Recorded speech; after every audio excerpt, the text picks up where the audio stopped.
জয় নিতাই, জয় গৌর। নবদ্বীপে আমাদের একটাই পুজো হবে, জয় নিতাই, জয় গৌর। বাহু তুলে সর্বাঙ্গে বলে জয় জয় নিতাই গৌর।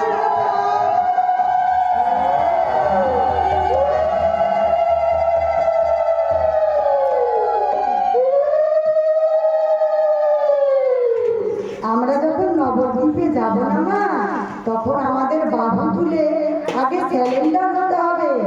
যদি আমরা গোবিন্দের কাছে স্যালেন্ডার না হই, তাহলে গোবিন্দের কৃপা দৃষ্টি আমাদের উপর বর্ষণ হবে না। যখন সত্য যুগে আমার লক্ষ্মীনারায়ণ ছিল, তখন আমার নারায়ণের হাতে ছিল শঙ্খ চক্র গদা পদ্ম, কিন্তু আমার লক্ষ্মীনারায়ণ ভাবলো আমার হাত দুটো তো বন্ধ, শঙ্খ চক্র গদা পদ্ম দিয়ে আমার হাত বন্ধ। তারপরে আমার গোবিন্দের সৃষ্টি করলো কি ত্রেতা যুগ। ত্রেতার যুগে তখন আমার রাম অস্ত্র নিল কি তীর ধনুক। তাহলে রাম তীর ধনুক নিয়ে তার লীলা প্রচার করলো। তখন রাম ভাবলো না, আমার এই তীর ধনুকেও তো আর কাজ হচ্ছে না, তাহলে আমাকে অন্য কিছু উপায় বের করতে হবে। তখন দ্রাপর যুগে আমার রাধা মাধব কৃষ্ণ রূপে তখন কি চক্র নিয়ে আবির্ভূত হলো।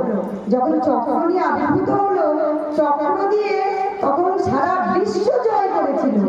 তখন রাধা মাধব বললো না, আমার চক্র দিয়েও তো কিছু হচ্ছে না, আমার শঙ্খ চক্র দিয়েও কিছু হচ্ছে না, আমার তীর ধনুক দিয়েও কিছু হচ্ছে না, আমার চক্র দিয়েও কিছু হচ্ছে না। তাহলে এই পরের জন্ম যেটা আমি নিব কলিযুগ, সেই যুগে আর কোনো অস্ত্র নয়, কোনো শস্ত্র নয়, কোনো মন্ত্র নয়, বাহু তুলে আমরা সবার কাছে চ্যালেঞ্জার হয়ে যাব।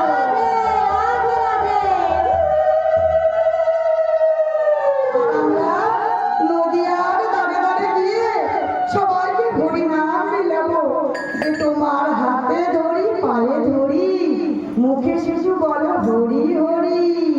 তুমি যে জাতিরই হও না, যে বর্ণেরই হও, যে বৈশ্যেরই হও, আর যাই হও না কেন, তোমার অন্তরে ভাব আনো হরি, আর দুবাহু করো গোবিন্দর কাছে স্যালেন্ডার, তবেই তুমি গোবিন্দ প্রাপ্ত হতে পারবে।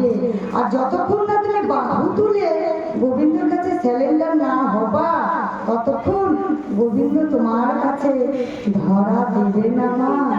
আগে নিজের অন্তরটাকে স্যালেন্ডার করতে হবে। আমার আমার আমার আমার বলে জীবনটা শেষ করে দিলাম মা।